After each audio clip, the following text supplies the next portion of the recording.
The real estate market has entered a crisis mode, and what awaits us in 2023 is a disaster that could be worse than what we saw in 2008. While many remain skeptical due to some conflicting reports, fresh new data is pointing to a troubling future, while many seem to be ignoring the obvious. As you watch this video, there is a hidden housing crash happening, while many seem to be ignoring the obvious. The first thing you will hear from crash skeptics is that there is no evidence of a downward trend in nationwide prices, which is technically true to some extent. The Case-Shiller Index is the most well-known and widely used index to measure home prices in the United States. Since we are still 38% above pre-pandemic levels as of the most recent reading for September 2022, home prices have dropped from their peak in June by just a tiny 2.5%. Because of this, many like to argue that homes are simply cooling and a crash is unlikely. However, this measurement isn't really capturing what is happening on the ground right now. If you really look into the technical details of how the Case-Shiller Index is created, you will find that it uses an average number that looks back nearly 3 months.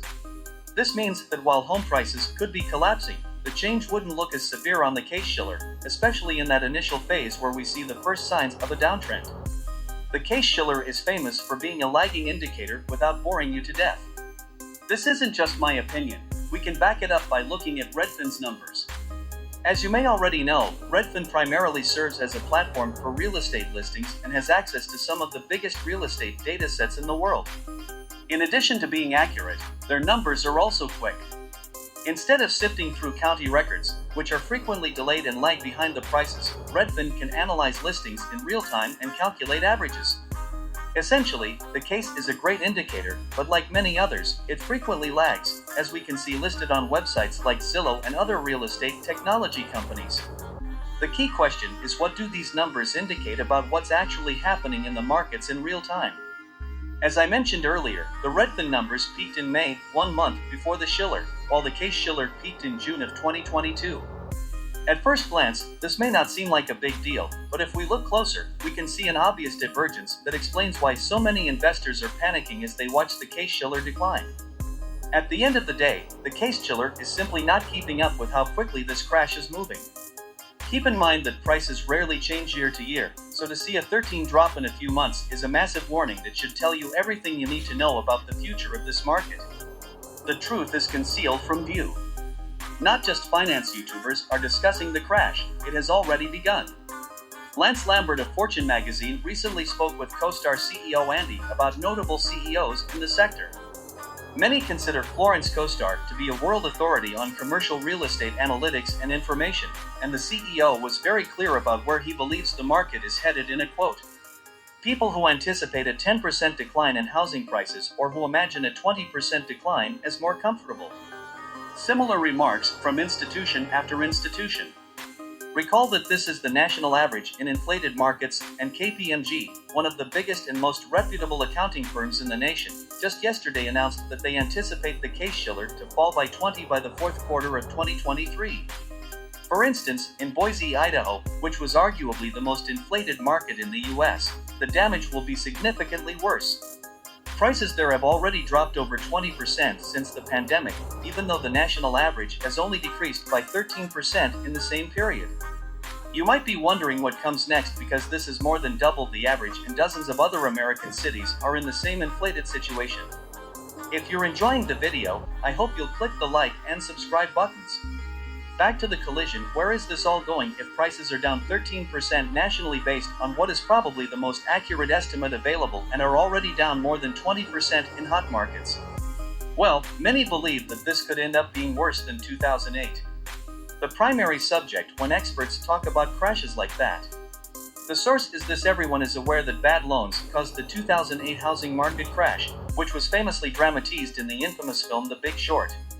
In essence, this led to a rise in the number of people purchasing homes with incomes that didn't correspond to the debt they were inheriting, and new subprime markets also made it possible for people to enter loans with teaser rates that gave the impression that they were affordable.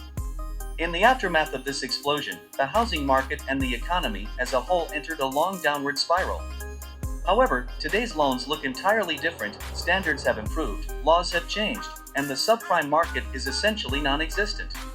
If that foundation is strong and healthy, what could cause the market to collapse? The answer is fairly obvious, but for some reason it isn't discussed. Over the past 10 years, big Wall Street investors have entered the market and changed it for single-family home markets. Companies like Opendoor, Redfin, Zillow, and countless others have jumped in to start buying real estate. These are the programs referred to as iBuyers. It was essentially a business where you could get an instant offer for your house and this big company would come in and buy it for cash. This changed the market because these offers were frequently above market value. These were huge tech props and profitable giants that weren't focused on profits for growth instead, so in many instances these massive institutions were competing for market share.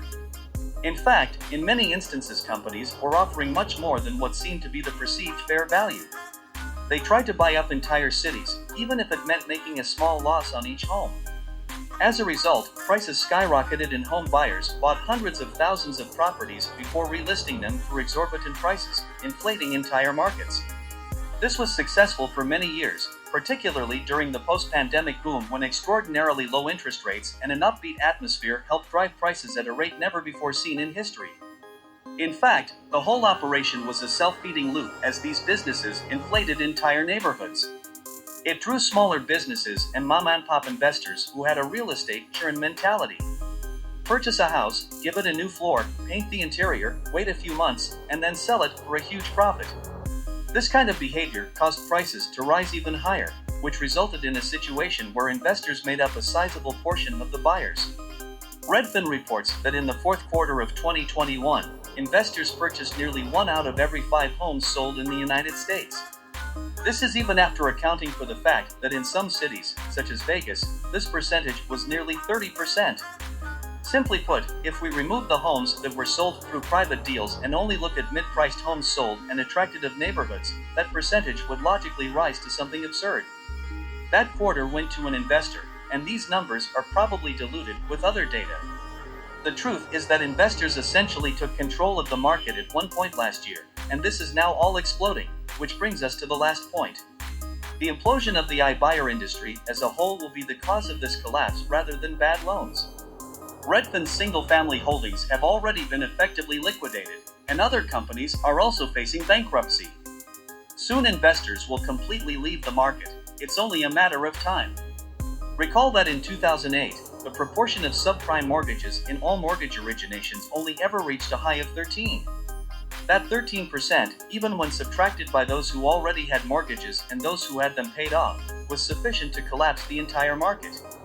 Since everything collapsed due to 13 bad loans, between 15 and 20% of all homes have been sold to investors.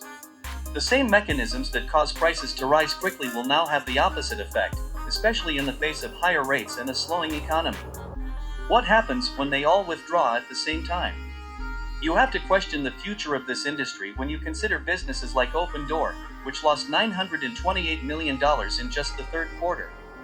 It's understandable why the post by Kevin Magna, who captured the issue in one screenshot in the suburbs of San Francisco, claims that the company is on the verge of bankruptcy. That Opendoor's inventory simply cannot be moved. In this instance, a house was listed for sale for $2.2 million, but it has since been reduced to $1.5 million, and this is just one deal. You can see why many people are curious about how long this company really has left and how much the entire industry will suffer if it is cut, just by multiplying this scenario thousands of other times. We're in for an interesting 2023 if they liquidate, whatever the circumstances, as buyers and investors flee real estate after record-breaking price collapses. Thanks for watching, and please don't forget to hit the like and subscribe buttons if you liked it. I'd also appreciate hearing from anyone who sold their home to an iBuyer in 2021 or 2020.